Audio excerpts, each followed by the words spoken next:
radio network at ParanormalKing.com.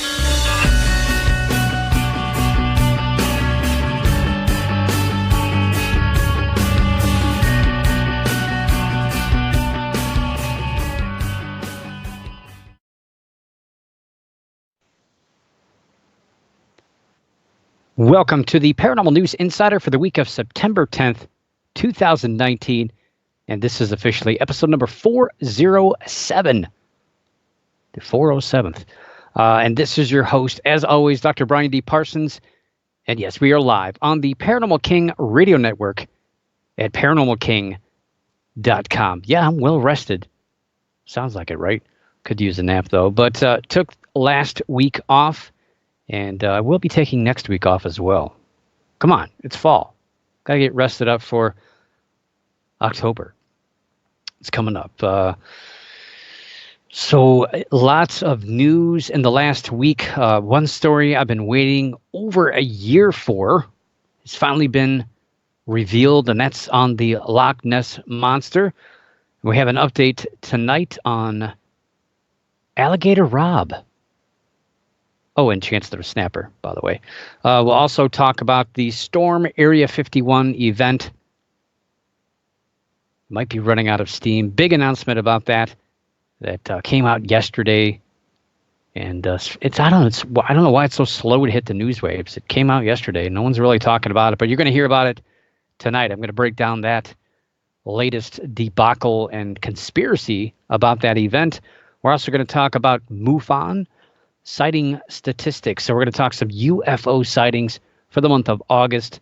And does the government have something to hide about UFOs? We're going to ask a few thousand people that. Well, they already did. And I'll break that down for you guys about a poll that was released. And we'll also ask Elon Musk. Well, we're not going to ask him. He's going to tell us, basically. He's already got the answer for us. And a whole lot more. And there's a lot that actually didn't make it in the show. Hit the cutting room floor. Lots of news. Some of it good, some of it not that great. You know how the paranormal is. Some of these stories you just wonder, my gosh, people really believe that thing. That story is ridiculous. But there's some interesting stuff that has come out the last few days and last month or so. But don't worry, I'm tucking those stories in there for a slow news week, just in case something, stories don't develop. But I'll tell you, it's been a pretty good year this year so far. I'm kind of impressed. I'm kind of hoping for a couple of pretty big blockbuster type stories to pop up here in the next few months. And I've got a feeling that we've not seen the biggest story yet this year. That's my story. I'm sticking to it. Usually after November, things pretty much slow down and there's really nothing big. But I've got a feeling this year is going to be the year where a big story is going to break later in the year. And of course, as always, here we're going to talk about some paranormal conferences, conventions. What is coming up this weekend? Well, this weekend we do have the Prescott Paranormal Expo, September 13th and 14th. Anywhere else but Prescott. That's Arizona. That's more of a ghost type event. UFO events, got nothing. Got nothing this weekend. I'm sure there might be something out there. But there is something the following weekend, the Michigan UFO Contact, September 20th and 21st in Houghton Lake, Michigan. Is it Houghton Lake? I think it's Houghton Lake. I was just there. Should know this. See, ghost stuff. There's a couple of events next weekend. The Outer Realm, not this weekend, September 21st.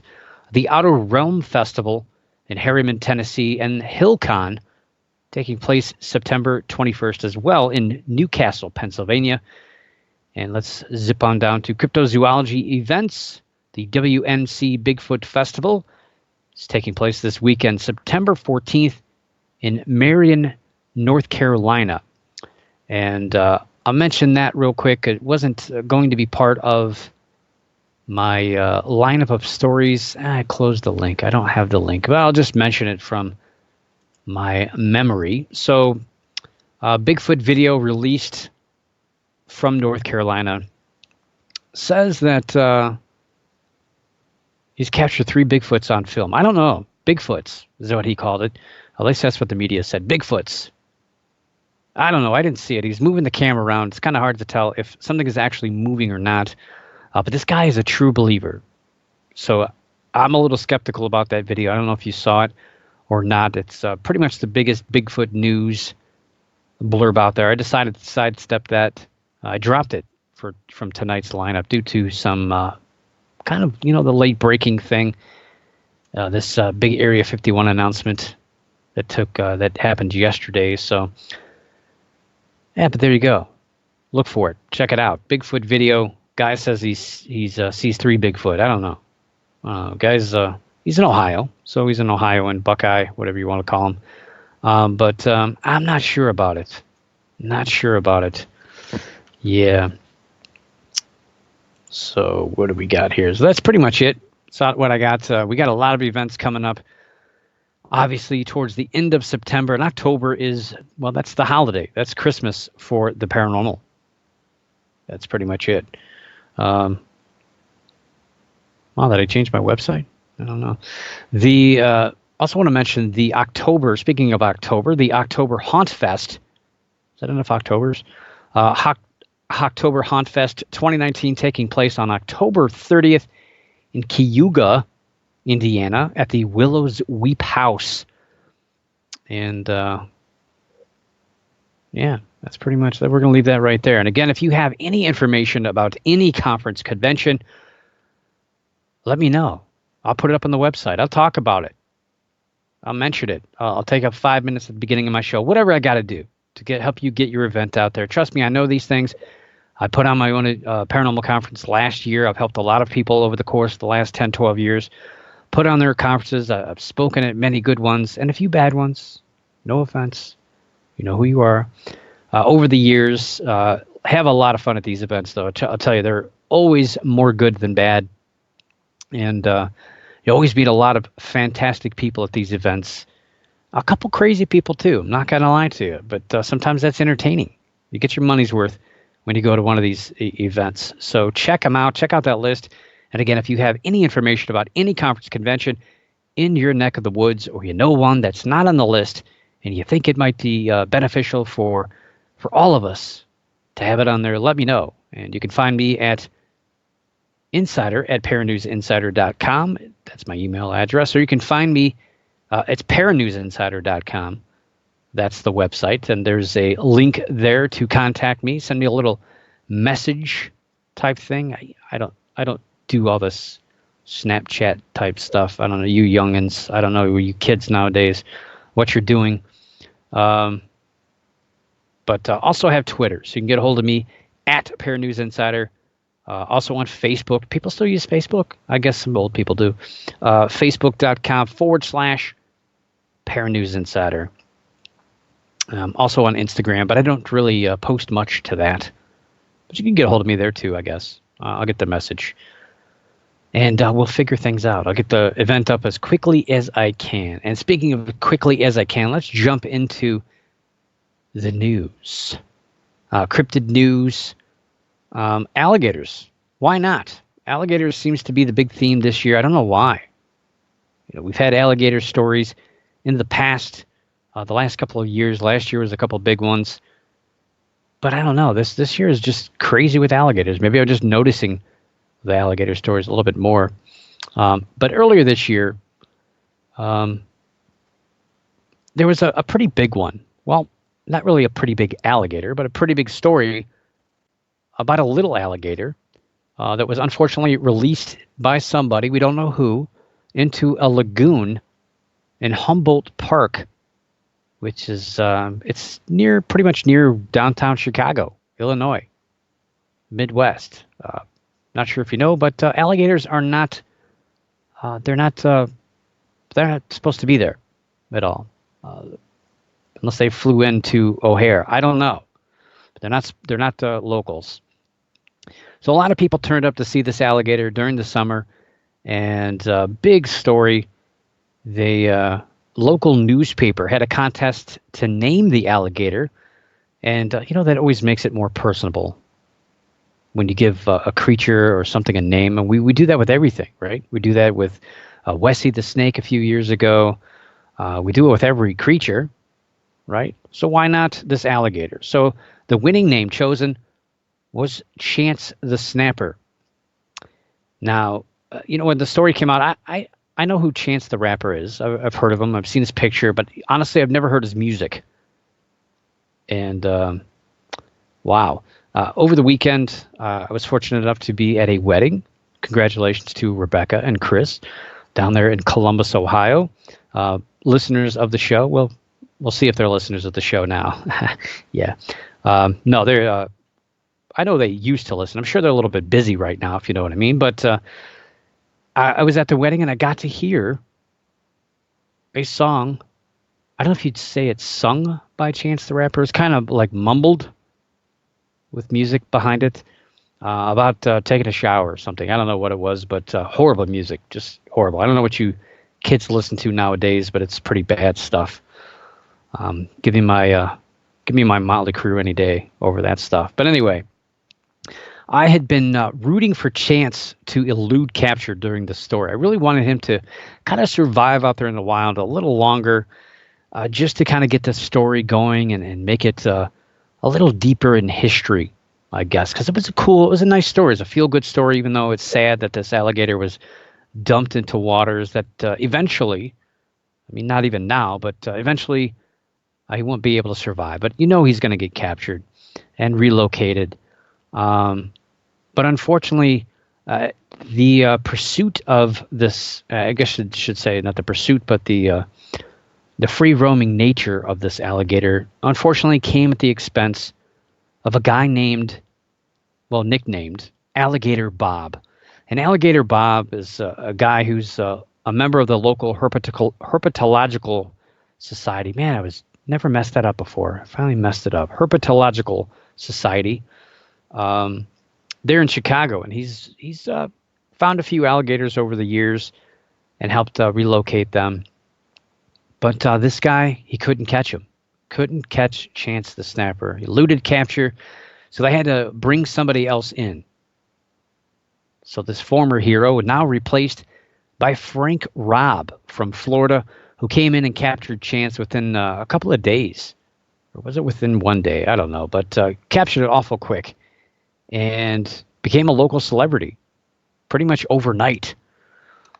So Robb got to throw out the first pitch at the Cubs game that Friday, the week that he captured Chance the Snapper, and was recently announced to be honored at an event coming this weekend.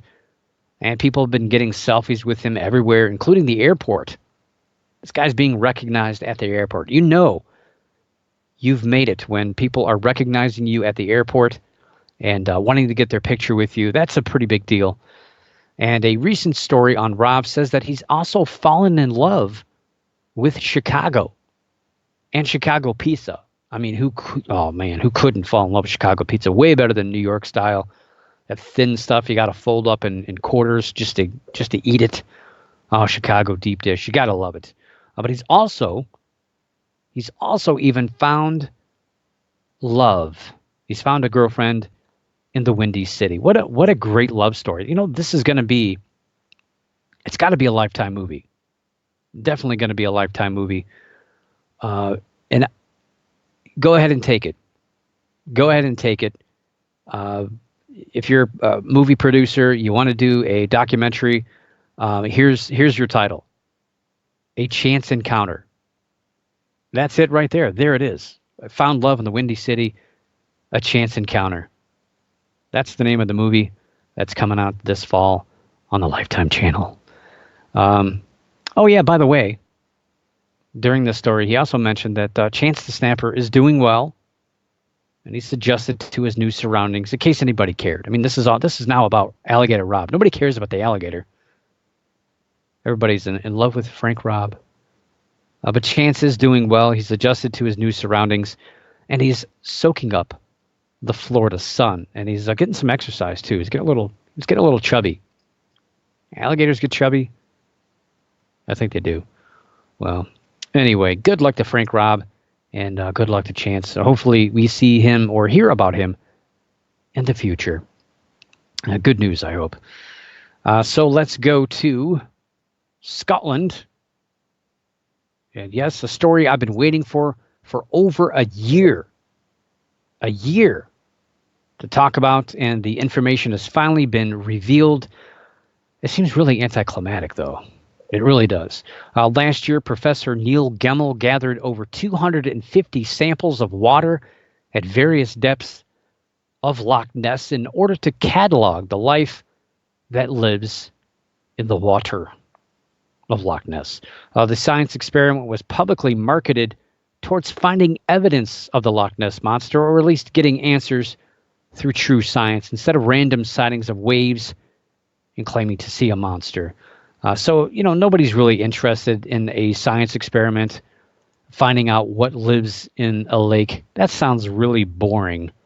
But when you mention that you might find proof of the Loch Ness Monster, everyone perks up. And of course, that's what sold this story. But unfortunately, the results were delayed due to trying to secure a documentary on the DNA gathering experiment. And I think that really derailed things. I think if he would have just said, let's just push it, let's just get it out, it would have been a much bigger story. It was kind of a letdown this year. I was really banking on this being the #1 story of the year. But I don't see how it can be. I really don't. The results, however, have been released officially as of last week. And one of the biggest pieces of information is that there is a complete lack of DNA for any large creature in Loch Ness. So yes, no plesiosaur, however you want to pronounce it, no sturgeon, no catfish, and no shark DNA, which is important because a lot of people think that there's a Greenland shark that's responsible for many of these sightings, but no shark, no plesiosaur, no sturgeon, no catfish even. Those giant catfish you see on TV. That's, some people think that was responsible for some of these sightings, but no. Nothing turned up in the 250 plus samples gathered. Yeah, but this study puts that claim to rest. No big creature. Science has finally killed the Loch Ness Monster. Or has it? Well, you already know the answer to that question. I don't have to answer it for you. It's not going to change anything. Now, also, the speculation over a sturgeon. And I was pretty kind of sold on this too, even though sturgeon don't really break the surface. It's possible that they could come up every now and again, especially due to the way that Loch Ness is kind of designed. But no sturgeon. No sturgeon DNA. Unbelievable. One hypothesis, however, remains, and this is the big thing also that's being pushed out there. A giant eel. A giant eel may be responsible for Loch Ness Monster sightings. European eels. And this is some interesting stuff. I didn't know this stuff. I knew they existed down in the Bahamas. They're called elvers when they're hatching little larvae, the little worms.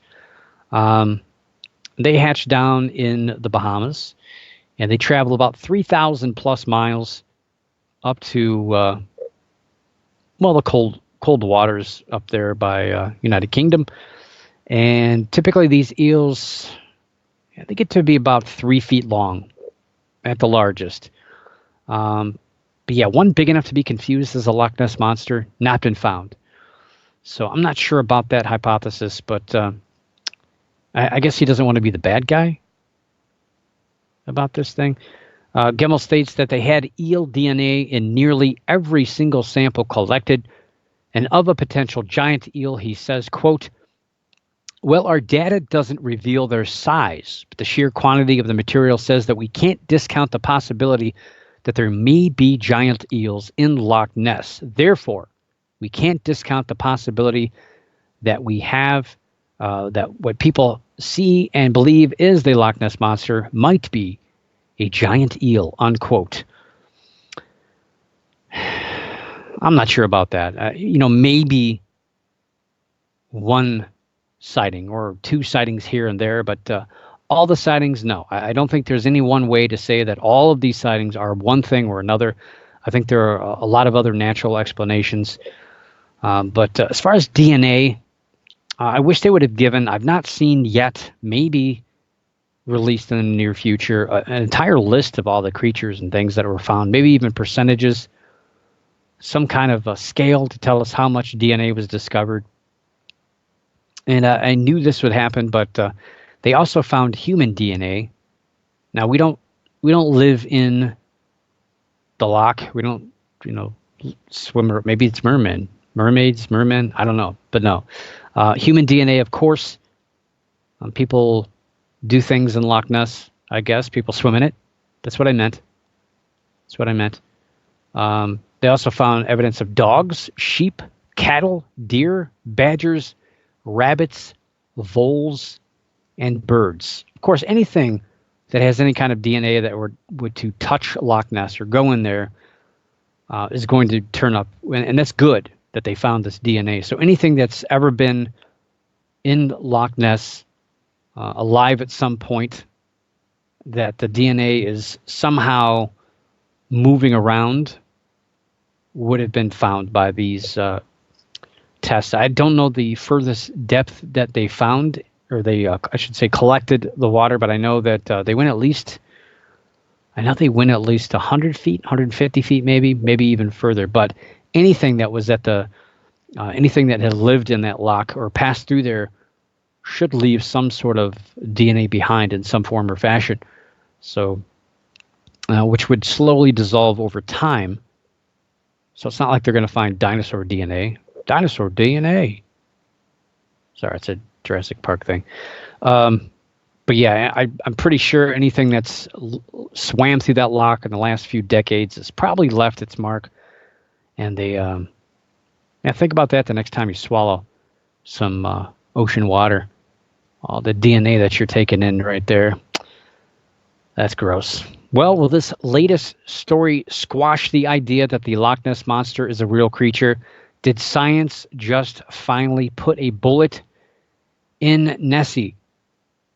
Is he gone? I mean, he's not there. Science says no. Science says the Loch Ness Monster probably does not exist. Didn't say it didn't exist, just it's not what we think. Well, you're right. Probably not.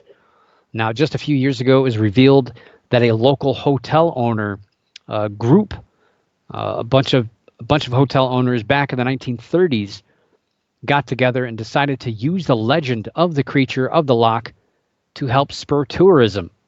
It's documented.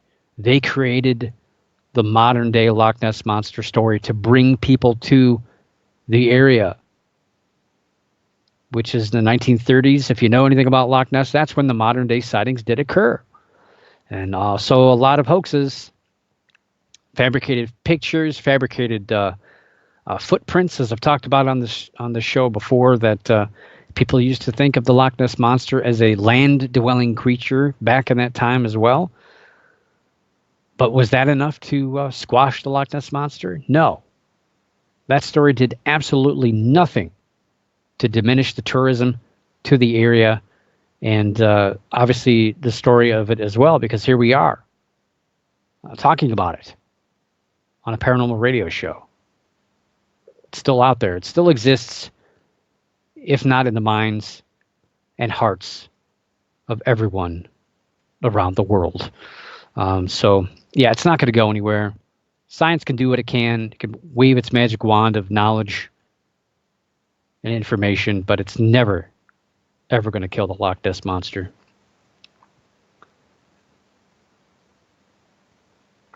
We'll see. Maybe something will turn up, but we'll see how that's going to affect tourism and sightings. Probably not going to have any kind of dent whatsoever in any of that. But I don't know. It's just kind of weird. All these stories keep stacking up, and then the sightings that keep coming out, these official sightings, they're pretty much ridiculous. I mean, nothing ever conclusive or close. Yeah, so that's that. And we'll see going forward about the Loch Ness Monster, how these stories continue to evolve. So that's your cryptid news for the week. Let's move into UFO news. And the big news this week, big news this week surrounding alien stock. You guys are probably tired of hearing about it. We've been talking about it for a couple of months now. It's been a pretty big deal through social media. Thank you, Facebook. I guess it's true. Kids are using Facebook. Maybe not for long after this debacle. Yes. So it did start out on Facebook as the Storm Area 51 event geared toward finding dem aliens. That's what it said. Finding dem aliens and doing things to them that I can't say on this family-friendly radio show. But they're going to rescue them. They're going to rescue them as well, as do probably some really strange things to them. But that was their goal. Go find them, break them out of Area 51, bring them home.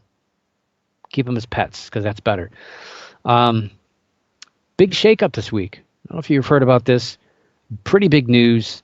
And we are less than, according to my website, I don't know if you saw it, but on the front page of my website, I've got the countdown of the big event, the Alien Stock Storm Area 51 event, which is right now at this moment, sits at 9 days, 18 hours, 30 minutes, and 30 seconds. But it's counting down now. It's continuing to go. But big news. This big event, which was thought to draw a lot of people, pretty big crowd, even a unruly crowd, because people still want to storm Area 51. People really want to do that. There's crazy people that think they're going to be able to do that. Really, truly outrun bullets, which is a little crazy.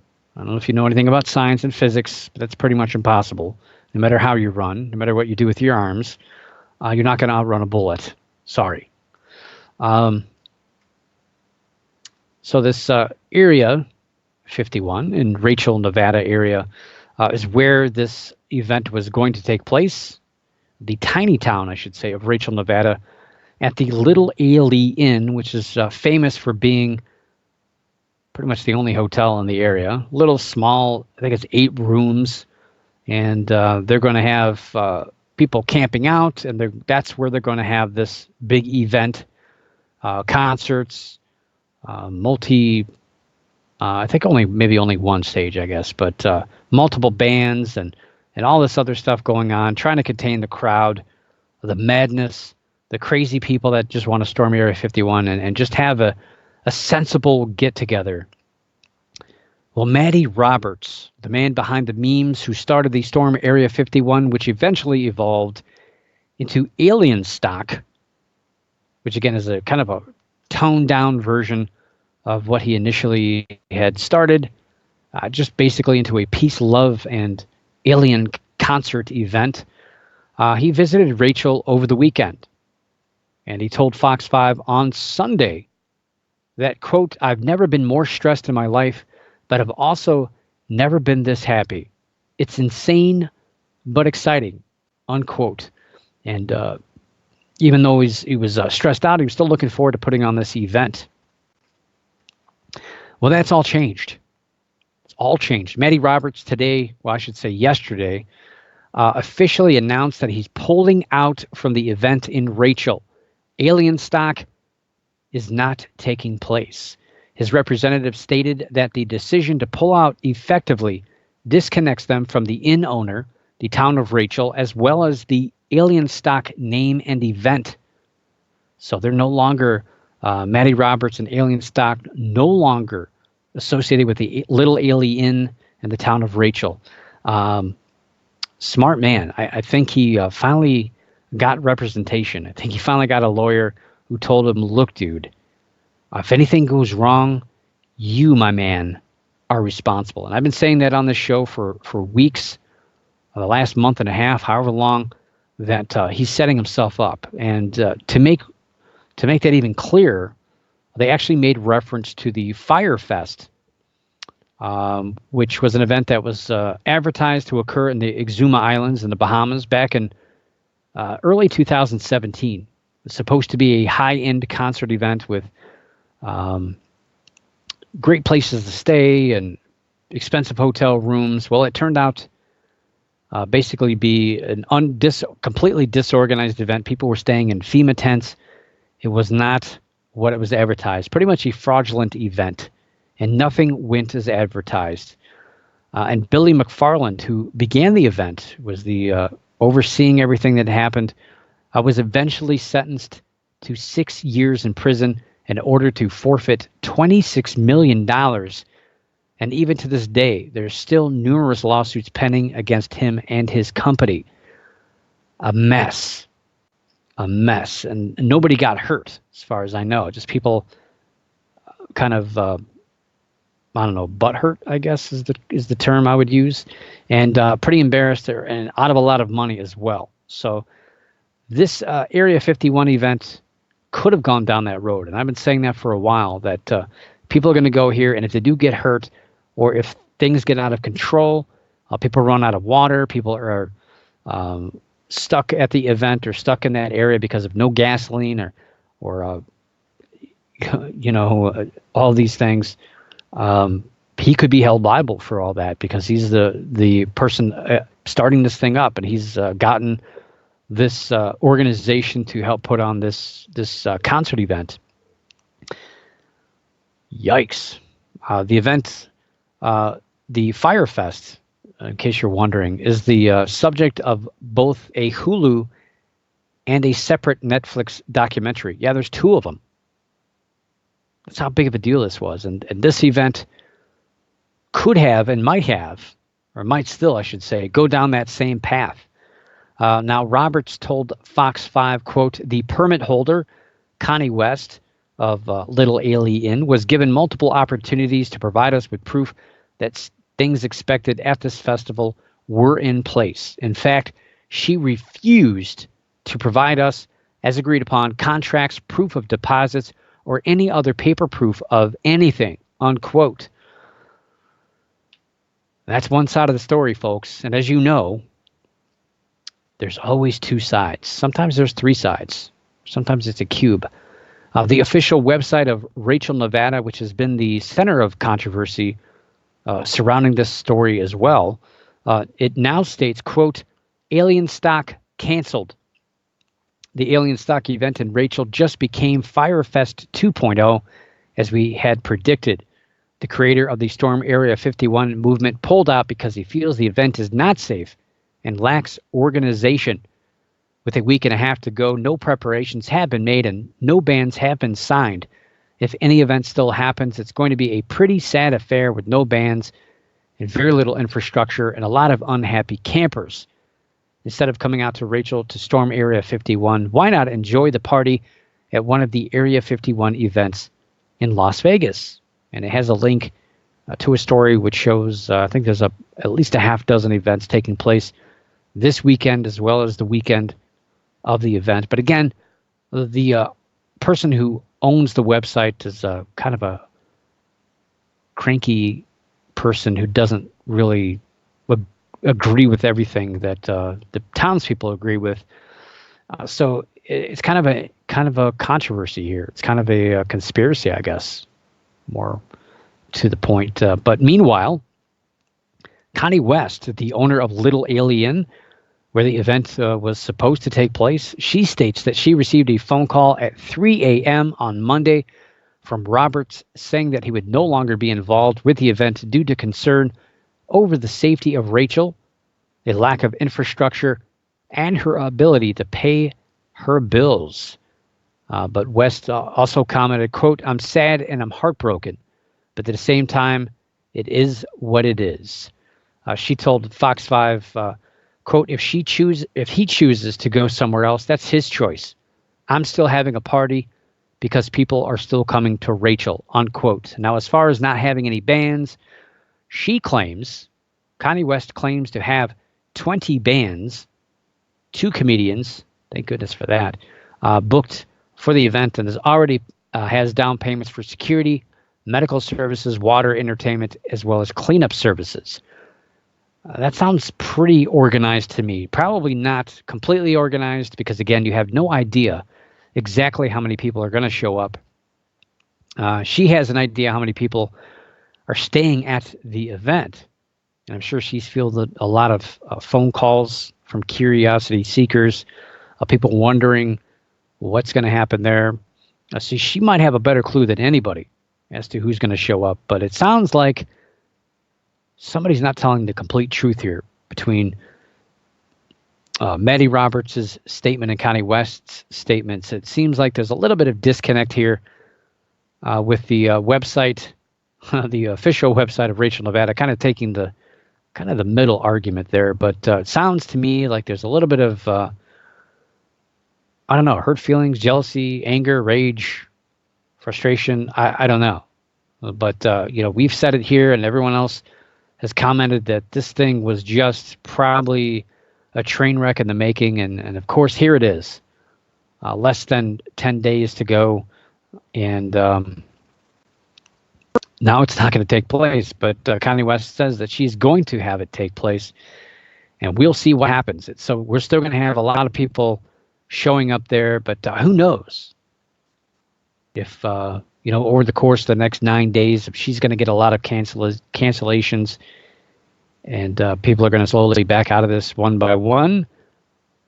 But I'm sure there's still going to be a crowd of people there. But, how unruly they are or what happens if they run out of water, all these fearful things. I think now the wind is a little bit out of those sails, and I don't see it getting too far out of hand, although there's still a lot of stuff going on. Like I mentioned, the official Alien Stock website, which is, what is it? I don't have it. I know I had it somewhere. Alien Stock, alienstockfestival.com, in case you're wondering.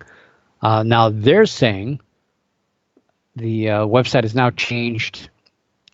It says Area 51 Celebration Party. If you planned on coming to Alien Stock, we invite you to join us for the Area 51 celebration event at the downtown Las Vegas venue.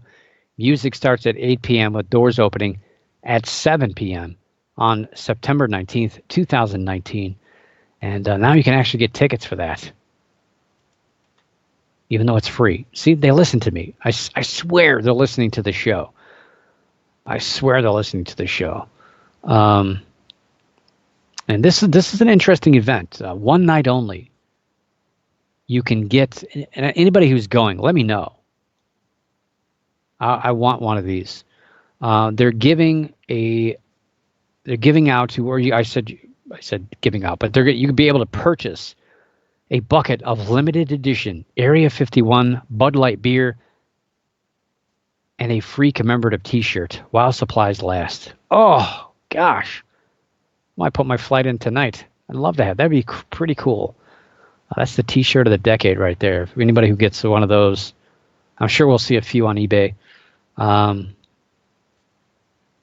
Yeah, it's supposed to be, I don't see ticket information, but it's supposed to be free. My goodness, there's a lot of stuff going on down there. There's a Mix 94.1 Bite of Las Vegas. Oh, that's not Alien 51. Jeez, oh man, there's a lot of stuff this weekend and next weekend. By the way, if you do go to that event, it's at the downtown Las Vegas Event Center. They're partnering with Collective Zoo and Bud Light to host an out-of-this-world evening with top-secret entertainment Thursday, September 19th, with the Area 51 celebration. So now this is the official event now, even though it was unofficial 2 days ago.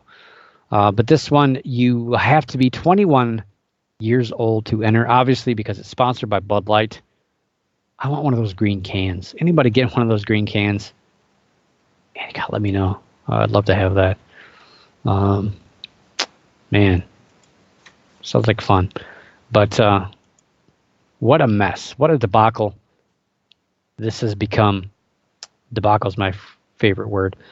But yeah, there's a number of other events this weekend as well as next weekend in Vegas. A lot of them competing with the official Area 51 event. So some stuff happening Thursday, Friday, and all weekend long. So if you're planning on going out there, personally, I don't think I would go out to Rachel. I know people are probably planning on going to Vegas, and hey, let's go check out Rachel to see that debacle. Well, I would check the news first, in case they shut down roads and people get stuck there, or what they were talking about is reversing the road so nobody can come in, but everybody can leave. So you might not want to plan on going there. Maybe go up there Sunday night if you're in town that weekend, just to check it out. But what a disaster. And we'll see. It's, again, 9 days out. So we'll see what's going to occur, what's going to happen at the Little Alien, how Rachel is going to handle this going forward. And gosh, what's going to happen at this event? What a debacle. Anyway, MUFON, the Mutual UFO Network, they've released their sighting statistics for last month. They can't do it for September. Not yet. Let me throw the alien stock event thing in there real quick for the listeners that are on, or I should say in the chat. You're not really in the chat room, kind of on the chat room. That's how I look at it. Can't really be in a chat room because you'd be stuck. But those folks that are in the chat room or on the chat room or typing in the chat room or sitting there listening to me in the chat room, appreciate you guys. And they asked some really good questions. And I try to put in some links in there as well. Sometimes some pictures, but not this week. Anyway, MUFON. August statistics. And let's look back real quick here, looking up. Okay, July. For the month of July, MUFON posted 733 total worldwide reports, with 563 taking place in the United States. Now, August saw the fourth lowest monthly total of 2019, with just 582 worldwide sightings. Yikes. August marks the fifth time that the reports failed to go over 600 this year. This was just there was just 4 such months last year total. Although I don't have the results from November. December was close. They had 598 total sightings, but still under 600. Of these 582 total sightings in August, of course, the United States was first with 458 sightings. Canada was second with 42. The United Kingdom was next with 28. And then a big drop off to France and Australia that only had 4 reports each. That's crazy. Iran, South Africa, Argentina, and Mexico each turned in 3 reports. And there were 7 other countries that turned in 2 reports, and another 20 that turned in 1 report each. And a question in the chat room, how many did Russia report? That is an interesting question. I'll have an answer for you momentarily. And it's just sad that it drops off so far from 458 down to 42. But, some of these other countries have other organizations that report UFOs. But I don't know. It just seems to me that not really that involved. So I'm not seeing Russia at all. So Mexico, Romania had 2, Hungary had 2, Greece had 2, Colombia, Puerto Rico, which is a U.S. territory, Germany had 2, South Korea had 2, Uruguay, Bulgaria, Poland, Italy, Spain, Denmark, Croatia, New Zealand, Thailand, Belgium, Ireland, Chile, U.S. Minor outlying islands, Bolivia, Netherlands, Turkey, Portugal, Japan, Hong Kong, and Switzerland. Those all had 1 sighting, so no Russia. They're probably too busy drinking vodka, which I don't blame them. They're blaming. It's an awful big chunk of land there for no UFO sightings. I don't know. Pretty big plot of land. So 458 United States reports.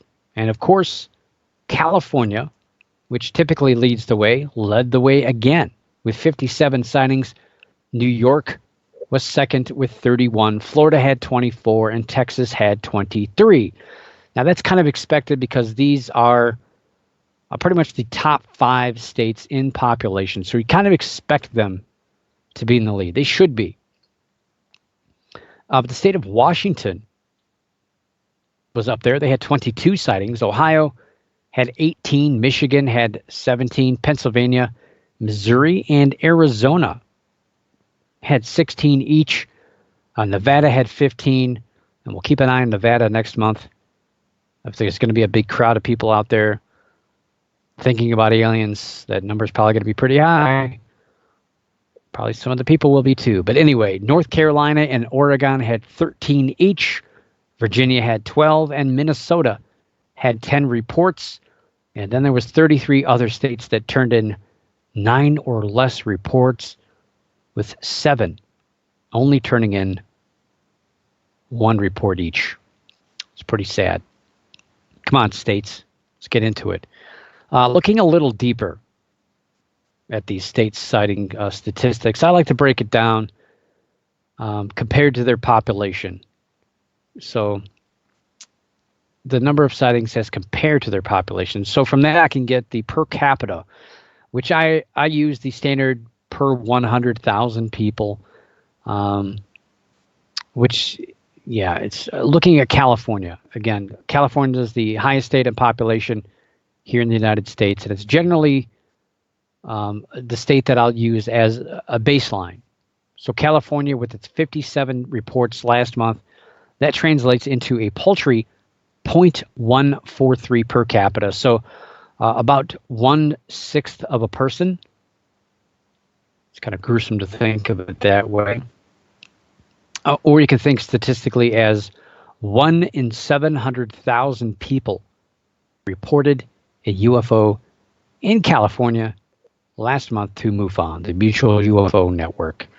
So I use that, again, as a baseline. So 0.143. New York, which is 4th in state population, they had a whopping 31 sightings, and their per capita was actually bigger than California at a 0.159, but really not that statistically big. Missouri, the 18th most populous state here in the United States, had a 0.261. And how many sightings did they have? Missouri. That's a good question because I didn't write it down. They had 16 sightings. And let's see, Idaho, number 39 in state population. They only had 5 sightings, but those 5 sightings got them a 0.285 per capita. So you see how things work here. State may be really low in population and have a low number of sightings, but that affects their per capita. So that's why I like looking at it like that. And again, MUFON used to do this years ago, but I guess they don't have a statistician anymore on payroll. And as I mentioned, Washington had 22 sightings. They were pretty far up there. Washington is 13th in state population. And with that, they posted a 0.292. I guess you could round it up and say a 0.3 per capita. Vermont was they're number 49 in state population, pretty far down there, 0.32. But they only had a whopping 2 sightings to report. So that's weird math there. New Mexico, 36th in state population. They had a 0.334 per capita with 7 sightings. Nevada, again, we mentioned 15 sightings. Is that what I said? Yeah, 15 sightings.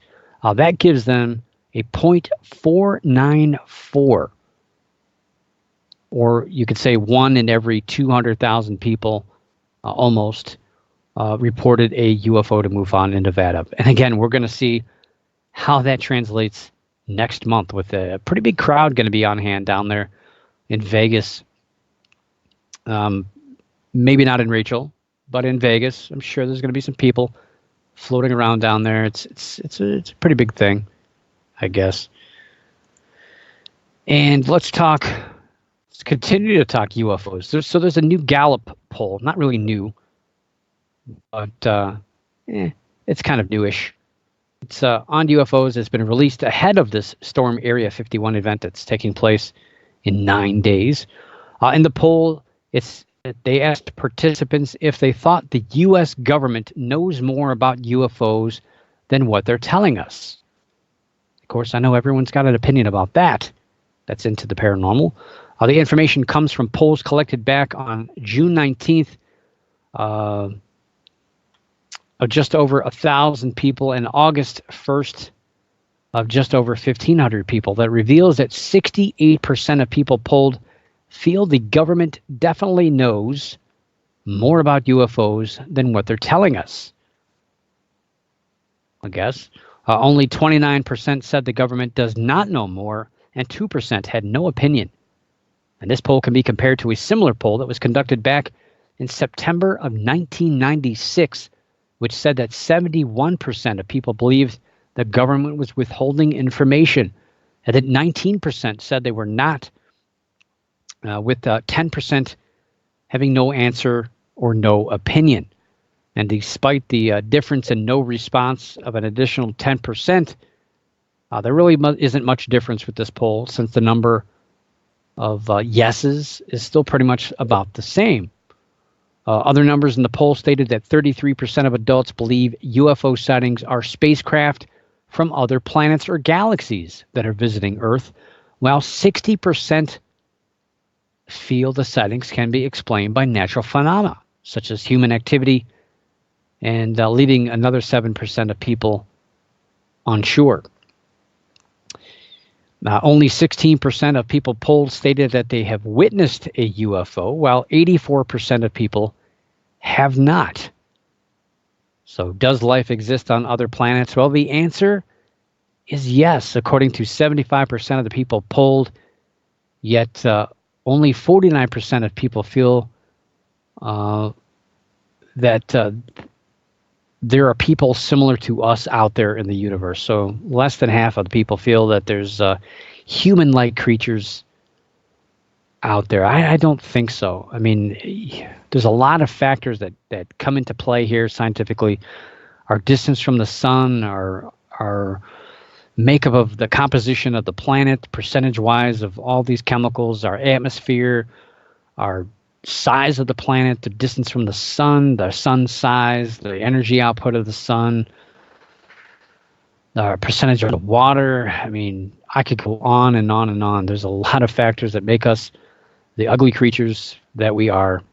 Either way, this is a pretty popular topic, is 86% of people that were polled have heard of or read about unidentified flying objects. And I would love to meet the other 14% of people. Just curious. How have you never heard of a UFO in your life?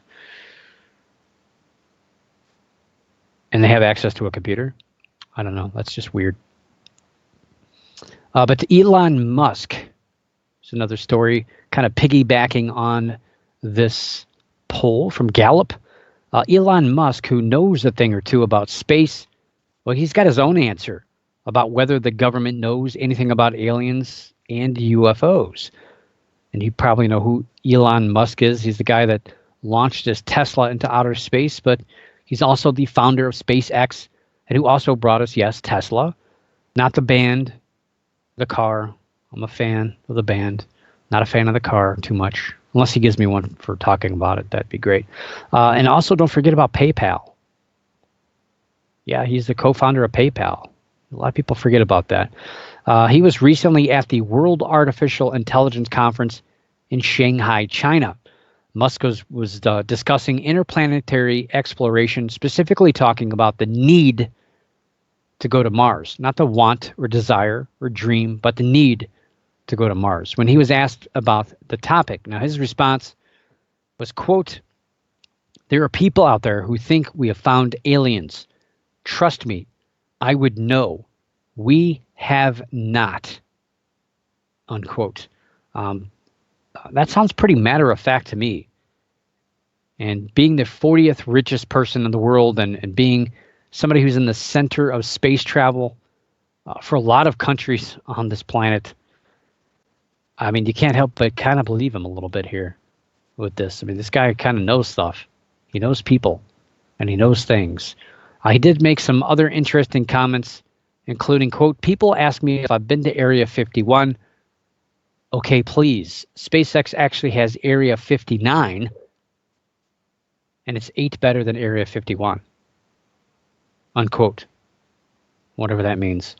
Scarier yet, he made what sounds to me like a revelation about a threat that sounds kind of like it's out of a Terminator movie, if you know what I'm saying. About our need to go to Mars, he said, quote, not from the standpoint of Mars just being an escape hatch or because I think Earth is doomed, but because there is a certain irreducible probability that something may happen to Earth.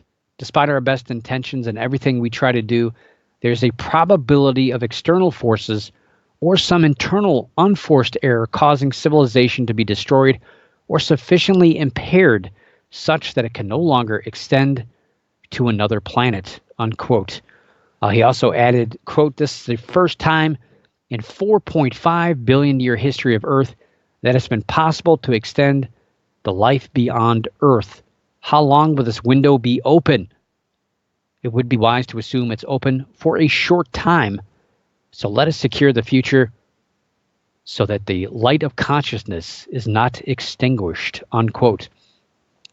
And kind of in there, he also commented about computers becoming smarter every day and that the human intellect will soon be surpassed, and we better get into space before that happens. I don't know what that means, but that sounds a lot like the plot for Terminator right there. So hopefully we get up to the red planet. That would be kind of cool.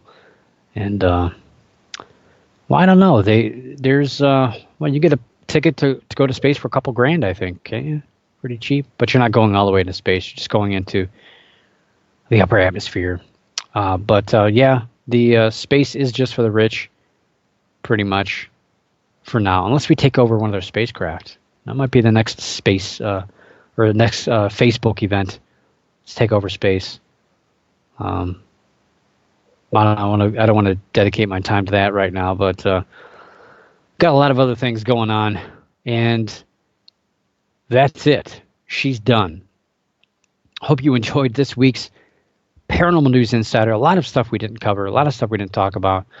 I wanted to get into Michael Persinger, who's kind of being impersonated by somebody out there. Kind of irritating, really irritating story about one of these TV shows.